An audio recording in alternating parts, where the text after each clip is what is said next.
Max Holloway versus Brian Ortega. I've been waiting for this one for a very long time. Very long time.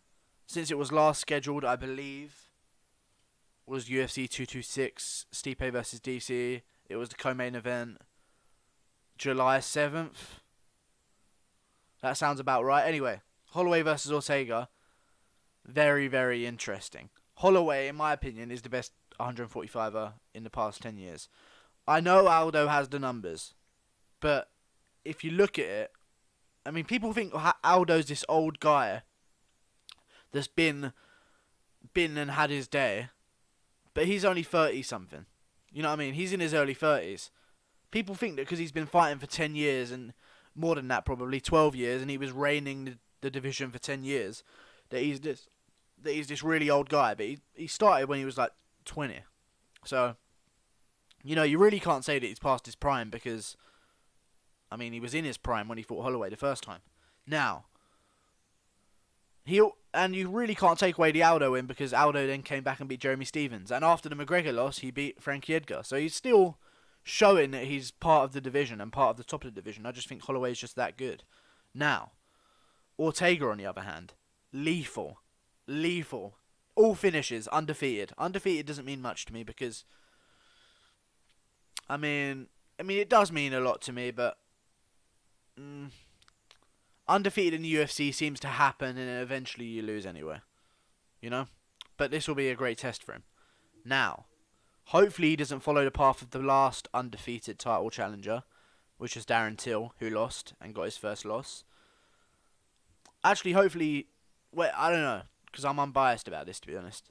I think Holloway's gonna win.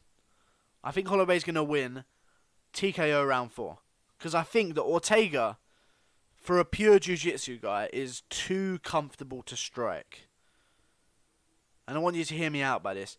I don't rate the Frankie Edgar win that highly. Honestly, for the past few years, I haven't rated Frankie Edgar at all. Especially against these big 145ers like Holloway and like Ortega. When Ortega knocked out Frankie Edgar in one round, I didn't think, wow, what's Ortega going to do to Holloway?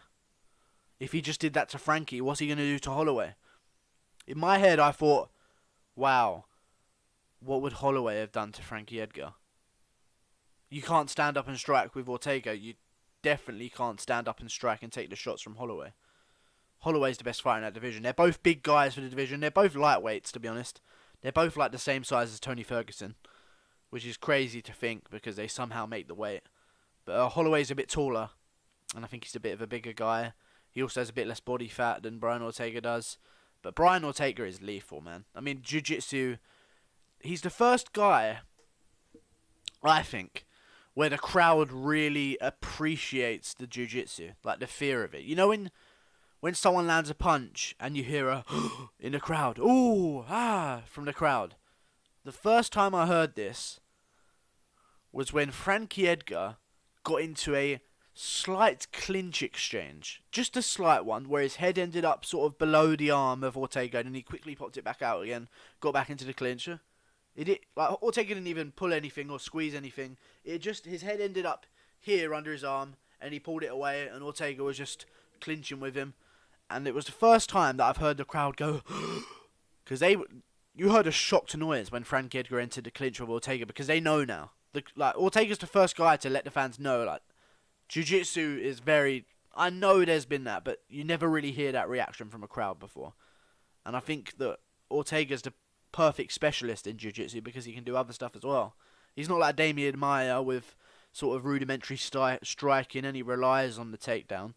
If you watch Ortega's submissions, I mean, he's either pulled them from standing into a guillotine or a das, or he's dished out some striking and people have gone on him. Renato Moicano shot a takedown on Ortega because Ortega wouldn't stop coming forward in that fight, and Moicano needed a little break, a little bit of a breather at the end of round 2, so he took him down, Ortega, straight into a guillotine. You know? I think it was a rear naked choke, actually. No, it wasn't. It was a guillotine. It was a guillotine against Moicano.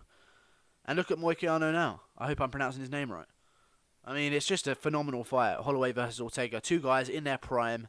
No excuses. Holloway looks healthy as well. I've been watching the embeddeds. He looks like he's speaking with a lot less repetition and like pauses. Because in the last UFC embedded, you could tell something was wrong. Now he seems back to his old self, which is good.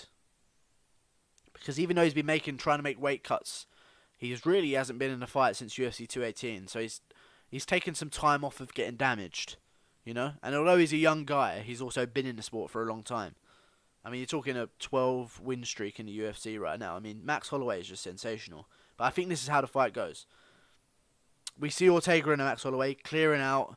Ortega's coming forward. Holloway circling, avoiding the clinch at all costs. Moving around, footwork, pumping out a jab, double jab, right hand, and getting the better of Ortega on the feet. And then, I think we just see that the whole way through. Ortega, because people come forward at Ortega. Max Holloway isn't going to come forward against Ortega, I don't think. I think he's going to let Ortega do his thing and try and come forward, and Holloway's just going to be on the outside, circling. You'll never let Holloway up against a cage. It's very rare that you see Max Holloway up against a cage, unless it's like a rare situation. Very rare. Very rare. Like in certain situations he'll end up against a cage for like flimsiness, but you're never going to push Holloway and corner him against a cage because he's always moving. His movement's so dynamic, his range control.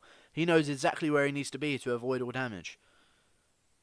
And I think he's going to prove some problems for Ortega this fight. I do like the fact that people think Ortega's going to win. I respect that decision because it could happen.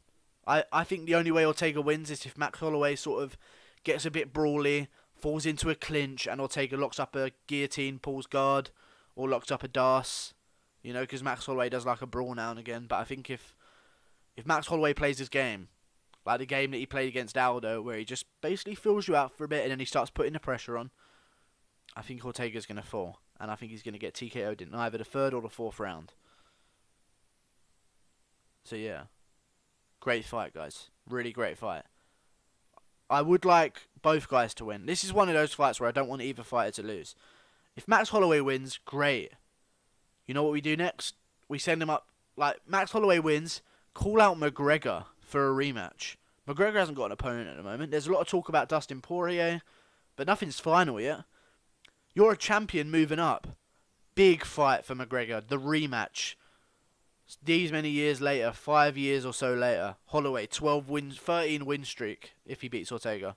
Since then, beating everyone, left, right and centre. Beat the guy that Conor beat twice in Aldo. And arguably more impressive, because remember, Conor caught Aldo. Anyone can get caught.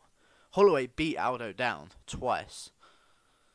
So, it's very, very arguable there. But I think that's a great fight to happen if Holloway wins. Even Holloway versus Khabib, there's storyline there because Holloway wanted to fight him before, but obviously couldn't make the 155 pound on short notice, which is mad considering he's a featherweight.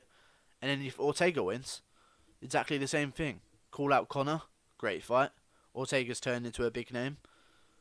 And he could also call out Khabib. Perfect fight because of the style matchup. All jiu-jitsu guy versus an all wrestler. And I think Ortega would have the striking advantage. Very interesting stuff this weekend, boys. I'll do a Shevchenko versus Jędrzejczyk. Joanna Jędrzejczyk. That's the name. Shevchenko versus Jędrzejczyk breakdown in my next video. Stay tuned. Ah!